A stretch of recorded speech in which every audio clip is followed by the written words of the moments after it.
मैं AIAF का central joint secretary और उत्तर प्रदेश का जनरल सेक्रेटरी हूँ और समाज आदिवासी समाज के बारे में चिंतन करता हूँ। कुछ किताबें मैंने लिखा हूँ और पुलिस का प्रचार भी करता हूँ और समाज के जागरूक करने के लिए चिंतन में हमेशा 24 घंटा लगा रहता हूँ।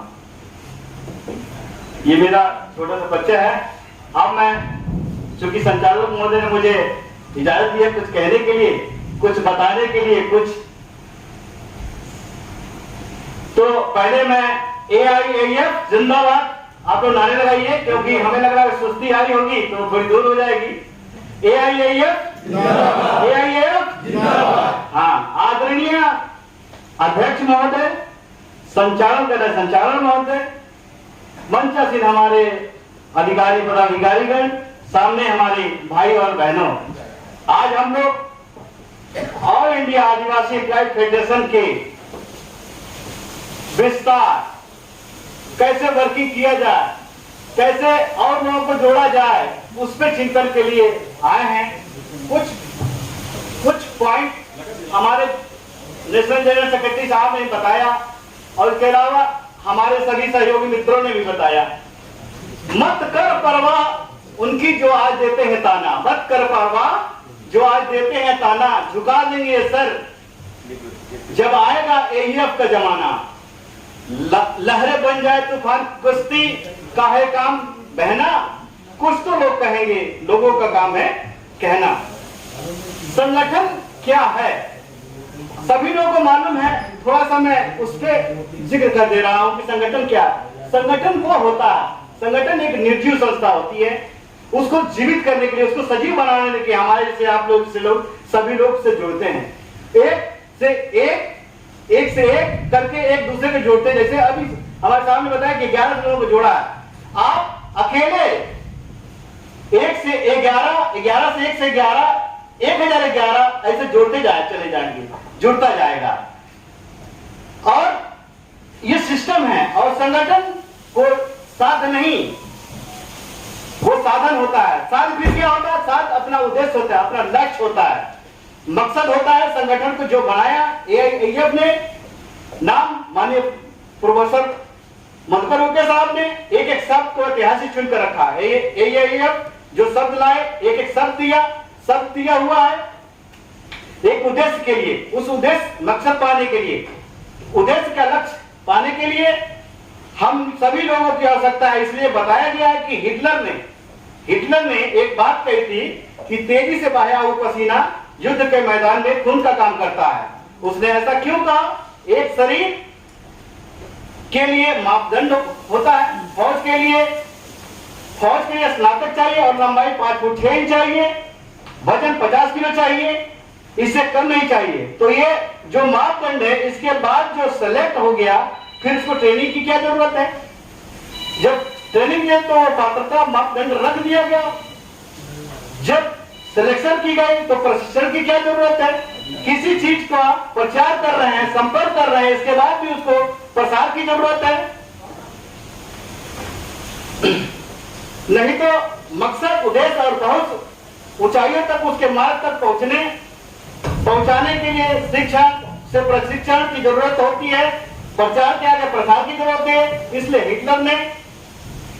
हिटलर ने कहा था कि तेजी से बहाया हुआ पसीना युद्ध के मैदान में खून का काम करता है।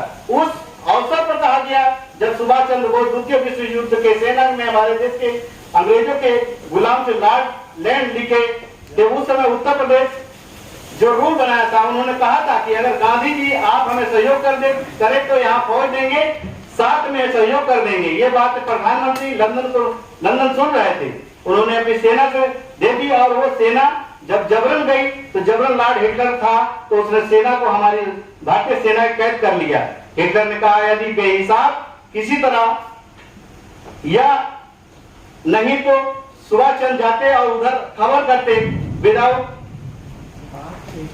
हिटलर के चेहरे लगाए हुए तमाम साथी जैसे हम सभी बैठे हैं, उनमें से हिटलर मकसद एक दूसरे को जाना गया और जो सैनिक आए वो कैद कर लिए गए और मारने के लिए और सैनिकों को भेजे गए। अंग्रेजों को मारने के लिए अंग्रेज हमारे ही दुश्मन, किंतु ये कैसे विश्वास किया कि आपके कहने से अंग्रेज मारने रहेंगे।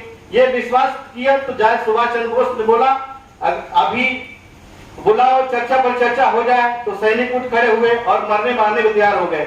मतलब सुभाष चंद्र बोस ने वहां पे जो चीज बताई उसे उन लोगों में उत्सुकता इतनी आई कि वो लोग मरने और मारने के तैयार हो गए। तो हमारे संगठन की भी ऐसी जरूरत है कि हमारे जो भी लीडरान जो बोले उसको हमको उस पर काम करने की जरूरत है।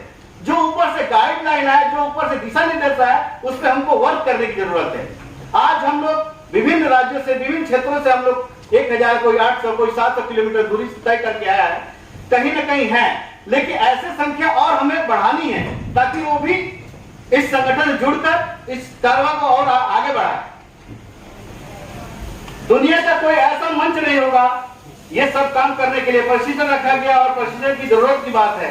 ये वर्तमान दशा ये संगठन जिस समाज का नेतृत्व कर रहा है, आदिवासी समाज को जो दिशा और दिशा है, इसको कैसे सुधारा जाए, कोई सामाजिक मुद्दे को आगे बढ़ाया जाए, जो कोई मकसद दे, जो उद्देश्य दे, जो संगठन राष्ट्रव्यापी बने। ये हमारा ऑलरेडी राष्ट्रव्यापी संगठन बना हुआ है। हमें जो क्षेत्र छूटा है उसमें दूसरे राज्य के लोग जो उसे अगल बगल में राज्य है उसको जोड़ने की जरूरत है, उनसे बोलने की जरूरत है, उनसे बात करने की जरूरत है कि वो आए हमारे साथ जुड़ के काम करें। उस समस्या का निश्चित करें। जो हमारे पास समस्याएं हैं उसको चिन्हित करना है। जैसे अभी हमारे बीच जो हम लोग कोर्ट का डिसीजन जो जीते, वो आखिर में किस मुद्दा आया उस पर काम किया गया, वो जीता गया। अभी छत्तीसगढ़ के भैया साहब बोल रहे थे कि हम लोगों ने वहां से 300 कुछ जातियां फर्जी पाई गई, उस पर वर्क किया उसमें, तब उस पर उन्होंने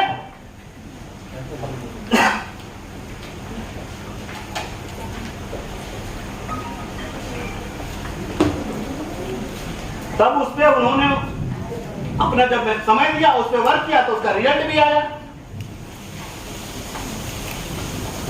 संगठन को ऊपर आप लोग बिल्कुल चिंतित रहिए, और चिंतित जैसे आप अपने परिवार के बारे में चिंतित रहते हैं, उसके बाद आप समाज के बारे में चिंतित होते हैं, और वैसे ही आपको आप संगठन के प्रति चिंतित होना है। और मैंने यहां देखा